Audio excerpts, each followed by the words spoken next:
Assalamualaikum warahmatullahi wabarakatuh. Bismillahirrahmanirrahim. Alhamdulillahirabbil alamin. Wassalatu wassalamu ala asyrafil anbiya'i wal mursalin. Sayyidina wa maulana Muhammadin wa ala alihi washabbihi ajma'in. Rabbi shrah li sadri wa yassir li amri wahlul 'uqdatam min lisani yafqahu qawli. Rabbana la ilma lana illa ma 'allamtana innaka antal hakim. Amma ba'du. Terus kemudian dulur-dulur sahabat Kubah Hijau Channel, alhamdulillah sudah lama kita tidak bertemu. Kali ini di bulan Zulhijjah kembali kita bisa bertemu. Kita syukuri dengan ucapan alhamdulillahirabbil alamin. Salawat dan salam kita aturkan pada baginda Rasulullah sallallahu alaihi wasallam, keluarga dan sahabat yang kita harapkan syafaatnya di dunia wal akhirat. Yaitu dulur Allah, alhamdulillah sudah hampir atau lebih dari setahun ya, isu nasab ini terus menggelinding ya. Dan ada pihak-pihak tertentu yang semakin bicara keras. Malah ada salah satu muridnya Mama Gufron yang namanya Gus Mujib mengatakan Baklawi syirik, baklawi kafir, dan seterusnya. Allah, kita tidak bisa habis berpikir kok sejauh ini mereka pemikirannya. Saudaraku semua, dulur-dulur KB, kita ini, saya sendiri, saya merasa saya bukan orang khusus. Saya orang awam. Dan mungkin banyak lagi saudara-saudara, teman-teman, dulur-dulur yang merasa baik orang awam. Urusan nasab ini sebenarnya bukan urusan yang sederhana. Untuk menentukan nasab seseorang ada banyak sumber-sumber yang umumnya umat Islam tidak memiliki. Misalnya ada buku nasab ya. Buku nasab ada banyak, bukunya Imam Al-Janadi, bukunya Imam Murtadha Az-Zabidi, bukunya Imam Al-Umari, dan seterusnya, banyak sekali. Dan saya juga nggak punya, mungkin banyak dulur-dulur yang juga tidak. Sumber nasab ada juga manuskrip kuno. Yang ini yang lebih jelimet lagi. Kita harus mencalacak di berbagai perpustakaan, di catatan-catatan pribadi, perusahaan-perusahaan yang berupa mahtutot, catatan-catatan. Sehingga kalau kita hanya bermodalkan 1-2 buah buku, kemudian membatalkan sebuah nasab untuk kelas-kelas kita adalah suatu kecerobohan. Seperti seorang bidan atau seorang sekolah perawat mencoba melakukan operasi penyakit dalam misalnya. Itu suatu kecerobohan. Cuman kita ini sebagai orang awam, saya sendiri, terus saya lah ya, Anda boleh nggak setuju, menilai sesuatu itu melihat terutama dari siapa yang berbicara dan siapa yang membackup-nya. Misalnya gini, ada seorang membuat membuat suatu statement, suatu pernyataan hukum, misalnya bahwa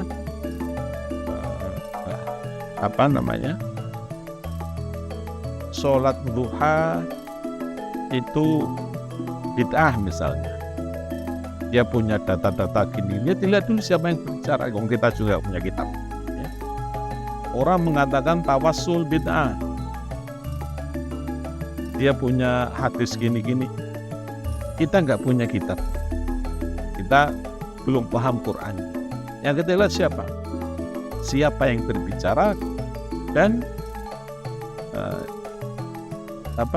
siapa yang tidak sependapat dengan dia, kapasitas mana. Dari kapasitas ini kita insya Allah akan menemukan jalan yang terbaik, jalan yang selamat untuk kita semua. Saudaraku semua, dalam kaitan dengan nasabah alawi ini saya akan membuat perbandingan antara orang yang mendukung nasabah alawi dan orang-orang yang menentang atau membatalkan nasabah. Oke ya. Ini yang kita perbandingannya. Pertama adalah yang mendukung nasabah alawi. Yang mendukung nasabah alawi ini antara lain kalau mulai dari tingkat lokal dulu ya. Para kiai waskito. Waskito apa sih? Waskito itu orang yang punya pandangan spiritual yang tajam. Kata orang Jawa itu waskito. Kata orang Arab nyebutnya basiroh, punya daya pandang spiritual yang tajam. Itu kalau di Jawa Timur misalnya kita kenal Kiai Abdul Hamid Pasuruan. Kiai Abdul Hamid Pasuruan itu mutafaq alaih di kalangan Nahdliyin, diakui sebagai seorang wali. Beliau itu adalah orang yang sangat mengagungkan dan mengakui Habib adalah Duriah Rasulullah SAW. Gurunya beliau adalah Habib Ja'far bin Syekhun As-Sekaf yang makamnya bersama dengan beliau. Ya. Saking cintanya pada Habib Ja'far ini, Kiai Abdul Hamid Pasuruan dimakamkan di sebelah gurunya, yaitu Habib Ja'far bin Syekhun As-Sekaf. Kemudian yang kedua, Kiai Linuwih ya, yang diakui di kalangan Nahdlatul Ulama misalnya adalah Guru Sekumpul yang makamnya ada di Sekumpul, Kalimantan Selatan. Beliau sangat memuliakan para habib, mengakui para habib adalah Duriah Rasulullah Sallallahu Alaihi Wasallam. Misalnya lagi yang Kiai yang Khol, Kiai As'ad Samsul Arifi di situ pondok pesantren yang besar. Ini satu contoh ya, satu contoh. Kemudian di kalangan Kiai Fakih, dikenal sebagai ahli fikih. Ya, sebenarnya hampir mayoritas sebelum isunya Kiai Ahmad ini, saya pastikan tidak ada satu kiai pun yang menentang nasabah. Mereka ta'zim dan kembang. Di antara mereka adalah Mbah Yai Hasyim Asy'ari. Mbah Yai Hasyim Asy'ari ini adalah pendiri Nahdlatul Ulama, pendiri pesantren Tebu Ireng. Ternyata beliau punya guru-guru dari kalangan Sadah Paham. Ya. Kiai Hasyim Asy'ari, kemudian Kiai Jazuli Ploso, Mbah Yai Abdul Karim Lirboyo, ya. Mbah Yai Mundir Mubashir Bandar Kidul, ya. Kiai-kiai yang lain, ya. Ini semuanya ta'zim, ikram, memuliakan pada semua sahabat dan mengakui mereka sebagai Duriah Rasulullah SAW. Dan sampai sekarang ini pesantren-pesantren besar di Jawa Timur, Jawa Timur, misalnya pesantren Ploso, pesantren Lirboyo, pesantren Termas, pesantren Asembaku Situbondo, ya, pesantren Sidogiri, banyak pesantren, Langitan, Saran,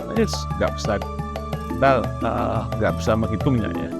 Masuk pesantren Temboro, pesantren Payaman, santrinya ribuan itu ya. Semua kiai-kiai ini, semua keluarga besar pesantren ini mengakui Sadah Pahlawi sebagai Duriah Rasulullah SAW. Yang kedua, dari kalangan pesantren. Kemudian dari kalangan internasional, ya.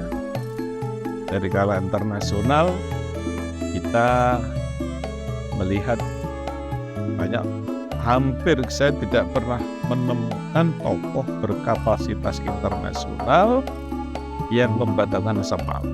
Anda malah sekarang baru kita mengaku ya, di antara ulama internasional adalah Sayyid Muhammad bin Alwi Al-Maliki. Siapa yang nggak kenal beliau ya? Tokoh aswaja ulama Ahlus Sunnah Jamaah di Makkah Al-Mukarramah. Kemudian ada lagi Profesor Doktor Ali Jum'ah ya. Itu dulu adalah Syekhul Azhar atau pemimpin tertinggi Al-Azhar. Kemudian ada lagi sekarang Sayyid Dr. Usama Al-Azhari. Ini juga beliau adalah penasihat Presiden Mesir di bidang keagamaan, masih hidup dan sekarang masih menjabat itu. Kemudian lagi ada di Iran ada tokoh ahli nasab namanya Sayyid Mahdi Rojai ini ahli nasab Iran ya. Dan nakoh-nakoh internasional ada ke Maroko, ada ke Irak ya. Ada ke Mesir, semuanya mengisbat atau menentukan nasab Alawi ya, ke Maroko ya. Kemudian kita perbandingkan sekarang antara yang mengisbat dan yang menolak ya. Yang menolak ini kalau di tingkat internasional paling mentok adalah Syukri Murad ini saya nggak tahu, cari di Google juga nggak ada. Dia itu kapasitasnya sebagai apa, lulusan mana, kuliahnya di mana, keahliannya apa, ini juga belum. Cuman tulisannya pernah menggegerkan di Google tentang pembatalan nasab Alawi sekitar tahun 2006. Jadi udah lama sekali. 2006 berarti 18 tahun yang lalu. Menurut sebagian riwayat,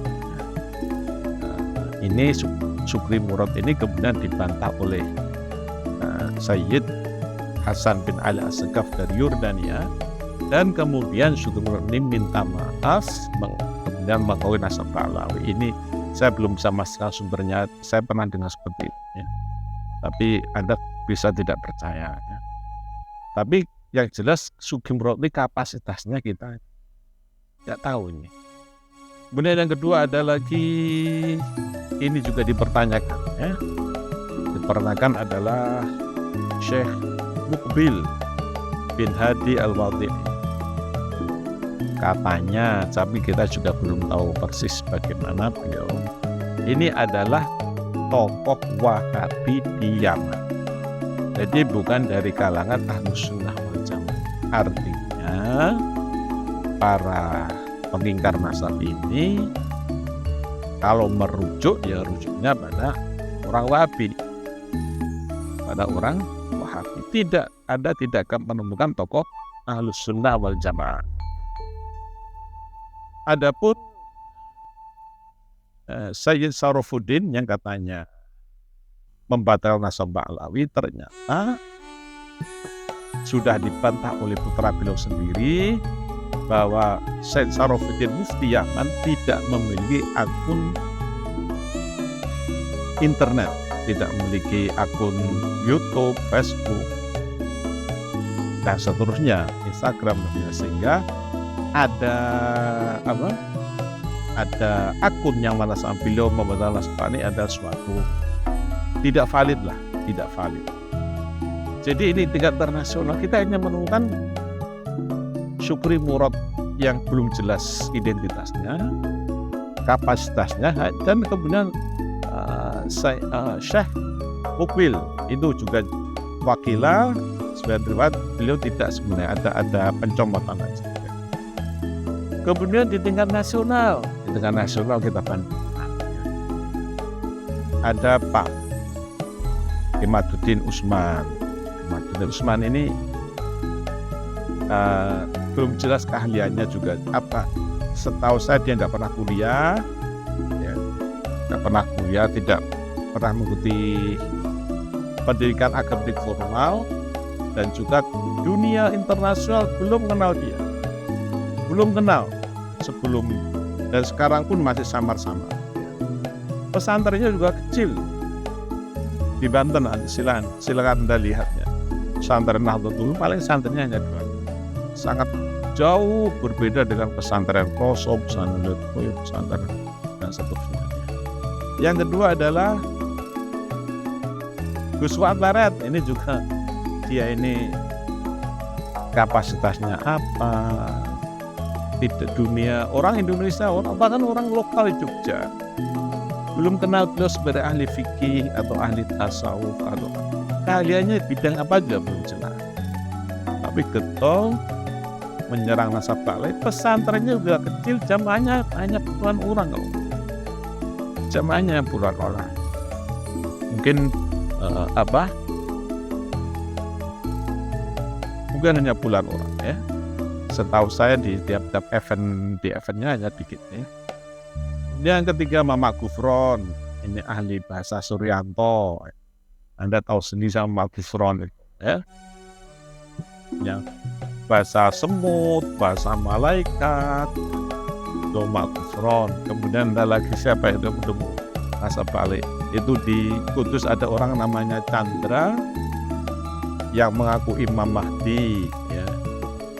Kemudian ada lagi Mbah Towi dari Jawa Tengah. Itu orang-orang yang nggak penting, nggak kapasitasnya itu. Mbah Towi itu ahli apa, kemudian Pak Chandra itu juga ahli apa, nggak ada kejelasan. Karena itu saudaraku semua, membandingkan orang-orang seperti ini dengan orang-orang sekelas Dr. Ali Jum'ah, Dr. Usama Al-Azhari, Mbah Yai Hashim Asy'ari, Syekh Nawawi Al-Bantani ya, yang takzim dan sabali guru kita semua, Syed Malal Al-Malki Mekah. Ini bagaikan membandingkan apa ya, sepak bola di pedesaan kita dengan Barcelona ya. Seperti membandingkan sepak bola di tingkat RT dengan AC Milan misalnya, itu sudah nggak sempat. Artinya apa? Artinya kita ini ayolah, kalau kita nggak punya kapasitas, nggak punya keilmuan, ikut aja orang-orang yang jelas kapasitasnya, jelas keilmuannya, daripada kita hanya copy paste, timbul kebencian. Sadarlah saudaraku bahwa Allah Subhanahu wa Ta'ala telah memberikan petunjuk yang terang bahwa di kelompok ini ada, jadi di kalangan Baklawi ada pecinta beliau, ada Yai Habib Pasuruan, ada Yai As'ad Samsul Arifi, ada para ulama Sideguri, ada ulama Pondok Lirboyo, Pondok Pelosok, Pondok Tremas, Pondok Langitan, dan seterusnya. Satu kelompok, ada Mbah Yai Mamun Zubair, ada Syekh Nal Bantani, satu kelompok. Kemudian ada kelompok lain namanya Imaduddin, Gus Fuad Leret, Gufron, di Suryanto itu Gufron Suryanto ya, dan lain. Nalar kita itu sebagai orang awam, milih yang mestinya kita sudah jelas memilih orang yang punya kapasitas, orang-orang yang diakui di kalangan internasional. Kita ingat hadis Rasulullah SAW, antum syuhada wa indallah. Kalian ini, umat ini adalah para saksi di hadapan Allah SWT. Artinya apa? Para ulama-ulama kita ini kalau sudah mengatakan A, mereka sepakat. Berarti mereka itu adalah persaksian yang mewakili persaksian Allah Subhanahu wa Ta'ala atas hamba-hamba.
Oke, demikian dulu ya. Semoga Allah SWT berikan pada saudara semua, dulur-dulur kabeh sehat walafiat, berikan hidayah dan berikan keselamatan di dunia wal akhirat. Gitu aja.